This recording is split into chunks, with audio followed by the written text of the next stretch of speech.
আসসালামু আলাইকুম এভরিওয়ান, কি অবস্থা সবার, কেমন আছেন? Good morning from Tashkent, capital of Uzbekistan. অল্প কিছুক্ষণ হলো আমরা তাশকেন্ট দেশে পৌঁছেছি কিরগিজস্তান থেকে। আর গতকাল দুপুর 12টায় বের হয়ে আজকে সকাল 6টায় এসে পৌঁছেছি। একটা লম্বা ট্র্যাজেডি গিয়েছে এর ভিতরে, তো সহজ ছিল না আসাটা। আমাদের ইমিগ্রেশনের প্রবলেম হয়েছে, আমরা আবার কিরগিজস্তানে ব্যাগ গিয়েছি, অনেক কিছু হয়েছে বন্ধুরা। আসলে নোম্যান্স ল্যান্ডেও থাকা লেগেছে আমাদেরকে প্রায় 7 ঘন্টার মতো। সো একটা ভয়ঙ্কর অভিজ্ঞতা ছিল। আপনারা যারা উজবেকিস্তান আসবেন 3টা দেশের প্ল্যান করে আপনাদের পেপারস ডকুমেন্ট কিভাবে আপনারা সাজিয়ে নিয়ে আসবেন ক্লিনভাবে। আমি চাই আমি যে প্রবলেমটা ফেস করেছি অন্তত আর কেউ এই কষ্টটা না পাক। নোম্যান্স ল্যান্ডের ভয়ঙ্কর অভিজ্ঞতা থাকবে এই ভিডিওতে, সেই সাথে কিভাবে আপনারা কিরগিজস্তান থেকে উজবেকিস্তান আসবেন তা নিয়ে বিস্তারিত কথা বলবো। তো চলুন বন্ধুরা, দেরি না করে ভিডিওটি শুরু থেকে দেখা যাক। Hello, good morning everyone. আজকে চলে যাব কিরগিজস্তান থেকে। কিরগিজস্তানের রোজ থেকে আমরা এখন বের হব, হোটেল লবিতে আছি। অ্যান্ড আমাদের চেক আউট করার সময় আমরা একটা বিলের স্লিপ নিয়ে নিচ্ছি, যেটা কিনে ইমিগ্রেশনে লাগতে পারে, যেটা আপনারাও করে নেবেন। অফিসিয়ালি উজবেকিস্তানে তো এটা আছে যে আপনার রেজিস্ট্রেশন ফর্ম শো করতে হয়, বাট কিরগিজস্তানেও কি ফেস করা লাগে কি না সেজন্য নিয়ে নিচ্ছি। তো 4 দিন ছিলাম আমরা কিরগিজস্তানে, 4টা রাত ছিলাম এই হোটেলে, হোটেল সালামে। অ্যান্ড এখন আমাদের চেক আউট প্রক্রিয়া চলছে। আর আন্দিজান থেকে আমাদের ট্রেনের টিকিট করা আছে বিকেল 4টায়। আর এখন ঘড়ি বাজছে দুপুর 12টার মতো। এখান থেকে border near about 7 kilo distance. তো আমরা এখান থেকে ইয়ান্ডেক্স ট্যাক্সিতে করে আমরা দোস্তুক বর্ডার চলে যাব। ঠিক আছে, গুগল করলে আপনারা এটার স্পেলিং পেয়ে যাবেন, দোস্তুক বর্ডার। দেন ওখান থেকে ইমিগ্রেশন শেষ করে ওপাশে গিয়ে আবার 1 ঘন্টার মতো জার্নি আছে আন্দিজান যাওয়ার জন্য। আন্দিজান রেল স্টেশনে পৌঁছে দেন আমরা ট্রেন ধরতে হবে। সো আমাদের হাতে সময় আছে 4 ঘন্টা। সো আমরা যত শীঘ্রই সম্ভব হোটেল থেকে বের হতে হবে। সবার পাসপোর্ট সাবমিট করে একটা পেপারেই আমরা একটা বিল করে নিচ্ছি আর কি, যেখানে ছিলাম, যেটা আপনারাও করে নিতে হবে। রাখবেন, এটা সেফ। কেউ যদি আপনাকে ইনকোয়ারি করে যে কই ছিলেন, আপনি জাস্ট দেখাতে পারবেন যে আমি অমুক জায়গায় ছিলাম। সো হোটেলের সামনে থেকে 2টো ইয়ান্ডেক্স নিলাম, এখানে লোকাল কিছু স্টুডেন্টের কাছ থেকে হেল্প নিয়ে। একটা 180 সোম নিল, আর একটা নিল হচ্ছে কি 190 সোম। লোকাল ট্যাক্সি কন্ট্যাক্ট করতে গিয়েছি বর্ডারে যাওয়ার জন্য, 2000 সোম চেয়েছে আমার কাছে। সো আমাদের 2টো ট্যাক্সি আমরা একসাথে মুভ করছি। অ্যান্ড আমাদের হাতে সময় কিন্তু বেশি নাই, একটু চ্যালেঞ্জিং হয়ে যাবে আজকে ইমিগ্রেশন প্লাস ট্রেন পর্যন্ত ওঠাটা। শেষবারের মতো কিরগিজস্তানের রোড সিটিটা দেখে নিচ্ছি এক নজর। বেঁচে থাকলে সিল্ক রোড দিয়ে শেষবারের মতো, এবারের মতো শেষবার চলে যাচ্ছি সিল্ক রোড দিয়ে। অ্যান্ড সোলেমান মাউন্টেন, ওই যে দেখতে পাচ্ছেন Soleman mountain.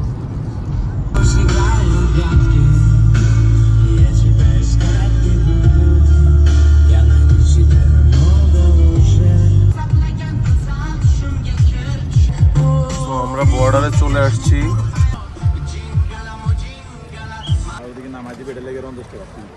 Thank you brother. First যে সিকিউরিটি গেট ছিল সেই গেট দিয়ে আমরা এন্ট্রি করলাম, ইমিগ্রেশনের দিকে যাচ্ছি। উজবেকিস্তানের বর্ডারে পাড়া দিলাম। এই যে দেখছেন কিরগিজস্তান আর উজবেকের বর্ডার থেকে রওনা দিলাম তাশকেন্তের উদ্দেশ্যে। 450 কিলো দূরে।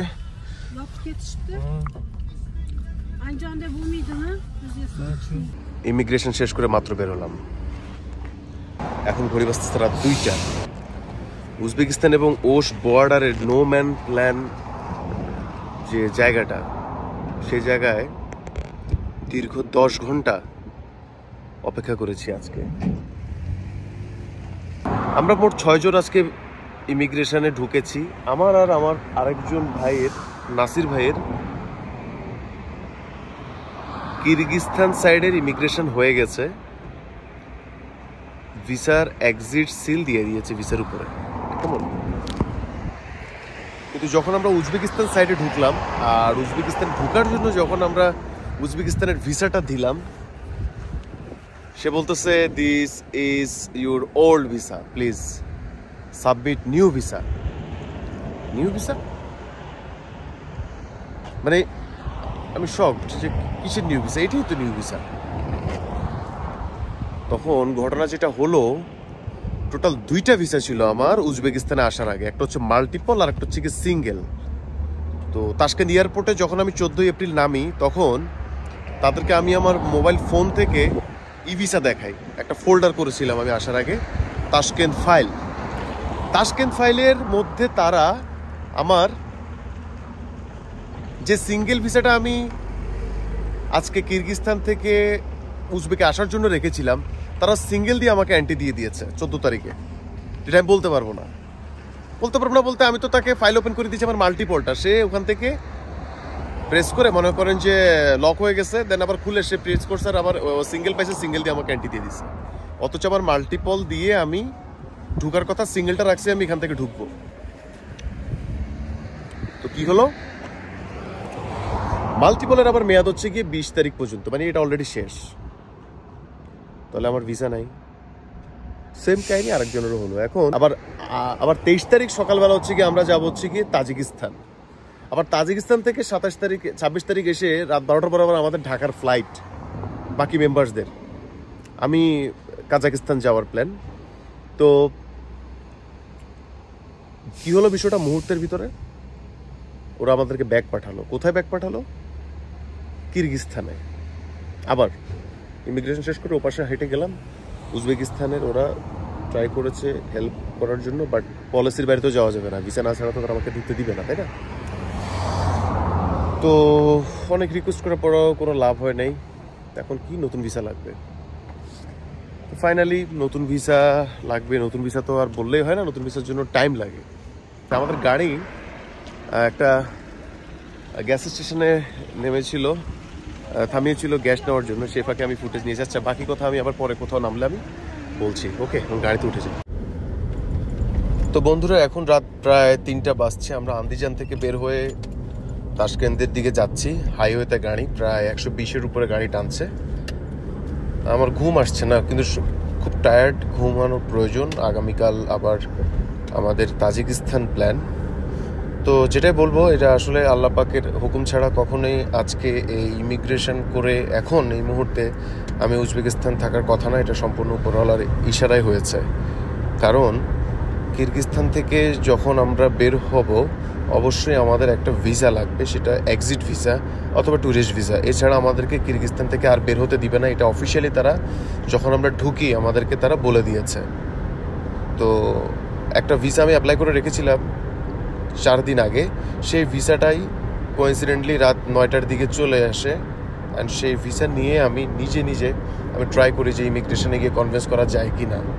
জাস্ট ওই একটা চিন্তা থেকে ইমিগ্রেশনে গিয়ে দেন ইমিগ্রেশনটা কমপ্লিট করেছি। এখানেও আবার একটা সমস্যা হয়েছে। উজবেকিস্তান সাইডে যখন আমি গেলাম, আমার ভিসাটা অ্যাক্টিভ দেখাচ্ছে না, মানে মাত্র অনলাইন হয়েছে মনে হয়, এটা 12 ঘন্টা সময় লাগে অ্যাক্টিভ হতে, এরকম কিছু তারা পাচ্ছিল না। পরে ওখানেও আরও 1 ঘন্টা সময় লাগে, দেন ইমিগ্রেশন সাকসেসফুলি কমপ্লিট হয়। তো নোম্যান্স ল্যান্ডের যে বিষয়টা, এটা একটু ক্লিয়ার করি। আপনারা যদি কনফার্ম থাকেন যে আপনাদের ভিসা অ্যারেঞ্জ করতে 12 ঘন্টা অথবা এর বেশি সময় লাগবে, 24 ঘন্টাও সময় লাগবে, আপনারা ট্রাই করবেন নোম্যান্স ল্যান্ডে যত কষ্টই হোক ওখানে আপনারা বিছানা করে আপনারা থাকার ব্যবস্থা করবেন রাতে। ইয়েস, আপনারা খাবার দাবার সেখানে লোকজন আছে, ওদেরকে বললে ওরা বাইরে থেকে এনে দিবে, ওদেরকে টাকা দিলে সেখানে থেকে যাবেন।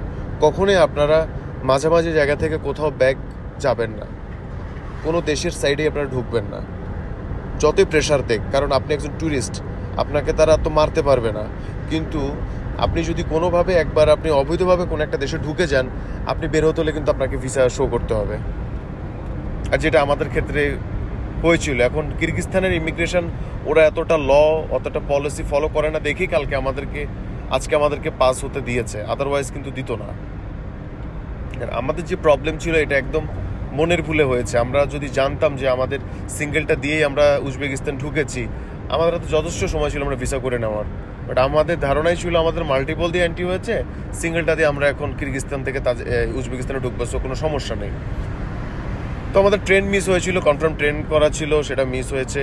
বাকিরা তো চলে গেল, আমি আর নাসির ভাই রয়ে গেলাম। অ্যান্ড আমরা যেটা করেছি, আমরা সন্ধ্যার দিকে আমাদেরকে কিরগিজস্তান সাইডের একজন অফিসার এসে আমাদেরকে নিয়ে গেল, নিয়ে যাওয়ার পরে আমাদের যে এক্সিটটা ক্যান্সেল করে দিয়ে আমাদেরকে আবার কিরগিজস্তানে আমাদেরকে ব্যাক করালো অ্যান্ড বললো যে আমরা যাতে কিরগিজস্তানের একটা ভিসা নিয়ে আমরা আসি। তো বললাম যে এটা তো আগে বললে আমরা এই কাজ করতাম না, আমরা ভিতরে ঢুকতাম না, পাসপোর্ট নেওয়ার আগে কেন বললেন না। এখানে একটা কথা আছে, ওদেরকে আসলে ল্যাঙ্গুয়েজ, আপনি ভাষাগত সমস্যার কারণে আপনি আপনার মনের ভাষাটা বুঝে বলতেও পারবেন না।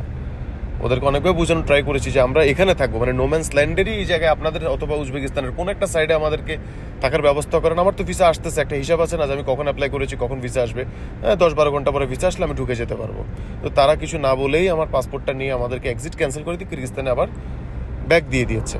তো যেটা হলো, মাগরিবের সময় আমি 7টা-8টার দিকে যখন ব্যাগ ঢুকি, দেন আমার পরিচিত যারা আছেন প্রফেশনাল এই সেক্টরে, তাদের সাথে আলাপ করি যে এই মুহূর্তে আমার করণীয় কি।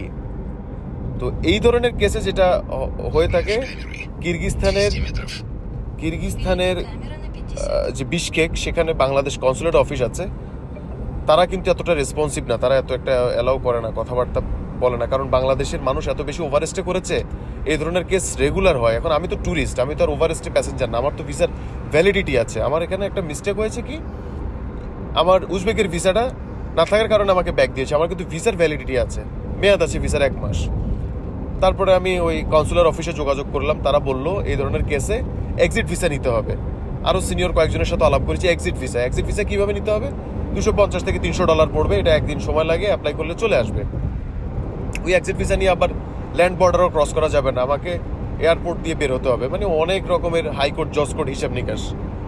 তো এইসবই করতেছিলাম। কিরগিজস্তানের যে হোটেলে আমরা ছিলাম, হোটেলে শুয়ে শুয়ে বিভিন্ন জায়গায় নেটওয়ার্ক কানেক্ট হয়ে আমি যোগাযোগ করার ট্রাই করছিলাম। এই ফাঁকে প্রচুর বৃষ্টিও হচ্ছিল।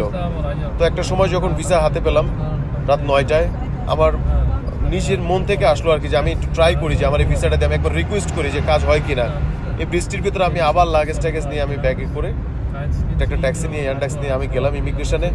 যেই কিরগিজস্তানের ইমিগ্রেশন অফিসার আমাকে সন্ধ্যার সময় ব্যাগ পাঠাইছে, সে আমাকে দেখে এবার দেখি খুশি হয়ে গেছে, মানে সে বুঝছে যে আমি ভিসা নিয়ে আসছি, দেন তাকে আমি উজবেকিস্তানের ভিসা দেখাইলাম, সে বলে যে না কিরগিজস্তান ভিসা লাগবে। তখন তাকে বুঝাইলাম যে কিরগিজস্তানের ভিসাটা পাওয়ার জন্য বাংলাদেশিদের 15 দিন সময় লাগে টুরিস্ট ভিসা পাওয়ার জন্য, আর এক্সিট ভিসার জন্য 24 ঘন্টা 48 ঘন্টা সময় লাগে। বাট আমি তো এক্সিট ভিসা করতে পারবো না, তুমি আমাকে এক্সিট ভিসা করে দাও, আমি তোমার টাকা পে করতেছি, তুমি আমাকে এখান থেকে পার করো, আমি তোমাকে টাকা দিব এক্সিট ভিসা, তুমি আমাকে করে দাও, আমি তো জানি না আমি টুরিস্ট। তারপরেও সে একটু মানে কনফিউজ, সে আমার, তবে দুপুরের চেয়েও সে খুব ভালো মুডে ছিল। দেন তাকে আমি লাস্টে বললাম যে আমি একজন ইউটিউবার, আমি ট্রাভেল ব্লগ করি, তুমি চাইলে আমার প্রোফাইল দেখতে পারো। আচ্ছা, কথা বলতে বলতে আমরা চলে এসেছি তাশকেন্দে। আমরা যেখানে আজকে থাকবো সে হোটেলের সামনে, জাস্ট আপনাদেরকে বাকি কথা একটু পরে বলছি। সো তারপর যেটা হলো, ওনারা আরও 2-1জন ইমিগ্রেশন অফিসার অ্যাড হয়ে গেল, আমার ইউটিউব চ্যানেলটা চেক করলো এবং তারা খুব ইমপ্রেসড। আচ্ছা, তার আগে বলে রাখি, এটা একটা বাজেট হোটেল। আপনারা যারা 2-1 দিনের জন্য আসার চিন্তা করছেন, 3 দিন থাকবেন, 4 দিন থাকবেন, এই হোটেলটা খুবই ভালো। এখানে লবিটা দেখাই একটু, এখানে চলে আসতে পারেন। আপনার 1500-1600 টাকার ভিতরে আপনি পার নাইট থাকতে পারবেন, রেজিস্ট্রেশন ফি সহ, এবং উপরে বুফে ব্রেকফাস্টও আছে। আচ্ছা, সো যেটা বললাম, ওনারা পজিটিভ আস্তে আস্তে। এখন আমার উজবেকিস্তানের ভিসাটা দেখতে চাইলো তারা, ওখানে দেখালাম, দেন তারা খুব হ্যাপিলি আমাকে ইমিগ্রেশন কমপ্লিট করে দিয়েছে। তাদের সার্ভার থেকে তারা গতকালকে, মানে বিকেলে, যেটা তারা, এখন তো রাত 12টার পর হয়ে গেল, রাইট? তো তারা যেটা করেছে, গতকালকে সিস্টেমে ঢুকে কিছু ডাটাতে কাজ করেছিল সম্ভবত এই সিস্টেমে, ওটা তারা ঠিকঠাক করে আমাকে যে এক্সিট যে সিলটা গতকালকে ছিল, ওটার উপরে তারা আমাকে আরেকটা সিল দিয়ে দিয়েছে আর কি, যে okay fine, you can go now. Then তারা খুবই হ্যাপিলি আমাকে তারা বিদায় দিয়েছে, এবং ওই ইমিগ্রেশন আমি ছাড়া কেউ ছিল না তখন। এই হচ্ছে অবস্থা। তো এরপরে উজবেকিস্তান সাইডে যাওয়ার পরে, তো উজবেকিস্তানের ওই পাশে ওরা আমার ভিসা খুঁজে পাচ্ছে না আবার। হ্যাঁ, মানে 4 ঘন্টা আগে ভিসা পেয়েছি, কিন্তু ওটা মনে হয় অনলাইনে শো করতেছে না। ওরা দেন ওদের সিনিয়র একজনকে দিয়ে আবার এটা সার্ভারে ঢুকে পরবর্তীতে চেক করলো যে না, ওকে ফাইন, ভিসা ঠিক আছে, এই আর কি। তারপরে ইমিগ্রেশন শেষ করে রাত প্রায় 2টার দিকে এসে বের হলাম। তো পুরো পথের জার্নিটা খারাপও না ভালোও না, কারণ অনেক টায়ার্ড এবং স্ট্রেস গিয়েছে। তো ভিউ ছিল অনেক সুন্দর, কিন্তু সেটা নিতে পারিনি। রাতের ভিউটাও অনেক দারুণ। তো ভোরবেলার কিছু সুন্দর ভিউ ছিল, যেটা আপনাদেরকে দেখানোর ট্রাই করেছি ভিডিওতে। তো আপনারা যারা আসবেন এরকম মাল্টিপল ভিসার পরে সিঙ্গেল অ্যান্টি নেবেন ভাবছেন, সিঙ্গেল অ্যান্টি নেবেন না, নিলে ডাবল অ্যান্টি অথবা মাল্টিপলই আরেকটা নিয়ে নিন। আর অবশ্যই কাগজপত্র চেক করে দেন আপনারা বাংলাদেশ থেকে বের হবেন। আজকে ওদের ভুলের কারণে, আর আমারও ভুল আছে, আমি কেন এটাকে প্রিন্ট করে দিলাম না তাদেরকে, আজকে এই কষ্টটা পেতে হলো। এবং এখান থেকে একটা লার্নিং সারা জীবনের জন্য হয়ে গেল, সামনের দিকে কিভাবে কি করতে হবে। তো ভালো থাকবেন, আপনাদের ভালোবাসা আপনাদের দোয়ায় আমি আজকে উজবেকিস্তানে আসলাম, না হলে এটা কখনোই সম্ভব ছিল না। ওদের কথা হচ্ছে ভিসা ছাড়া আসতে দিবে না, তারপরেও গিয়ে কনভিন্স করে আসার সুযোগ হয়েছে আলহামদুলিল্লাহ। তো ঠিক আছে বন্ধুরা, ভালো থাকবেন, দেখা হচ্ছে পরবর্তী ভিডিওতে। আর এখান থেকে যদি কিছু জানার থাকে, আরও কিছু অ্যাডভান্স লেভেলের জানার থাকে, অবশ্যই কমেন্ট করে জানাবেন। ও আরেকটা কথা আপনাদেরকে তো বলতেই ভুলে গিয়েছি, গাড়ি ভাড়া কত নিয়েছে। আন্দিজান যে বর্ডার, মানে ওশের যে দস্তুক বর্ডার, সেখান থেকে ডিরেক্ট আমাদের তাশকেন্দে পার পার্সন $20 করে নিয়েছে। 4 জন $80 দিয়ে এসেছি। আমাদের সাথে আরও 2 জন তাশকেন্দের প্যাসেঞ্জার ছিল, আমরা 2 জন 20-20-80 দিয়ে ডিরেক্ট আমরা চলে এসেছি হোটেলের সামনে। এটা খুবই ভালো একটা ডিল হয়েছে। তো আপনারাও যারা আসতে চাচ্ছেন বর্ডার থেকে ডিরেক্ট আপনারা গাড়ি নিয়ে চলে আসতে পারবেন, আন্দিজান যেতে হবে না কষ্ট করে। আর যদি টাইমিং করে এভাবে বেরোতে পারেন তাহলে ট্রেনের টিকিট কেটে চলে আসবেন। ট্রেনের জার্নিটাই ভালো, এখানে 450-500 কিলোমিটার মতো জার্নি, আপনারা গাড়িতে না করাই ভালো। ট্রেনেই আমি রিকমেন্ড করবো, ট্রেনে আসা যাওয়া করবেন। ট্রেনের ওয়ান ওয়ে টিকিট বাংলা টাকা 1700 টাকার মতো পড়ে, 3000 সোমের মতো ওদের আবার আছে, ইন্স্যুরেন্স ফি আছে, হ্যাঁ, ট্রেনের টিকিটের। তো ঠিক আছে, ভালো থাকবেন, সুস্থ থাকবেন বন্ধুরা, দেখা হচ্ছে পরবর্তী ভিডিওতে। খোদা হাফেজ।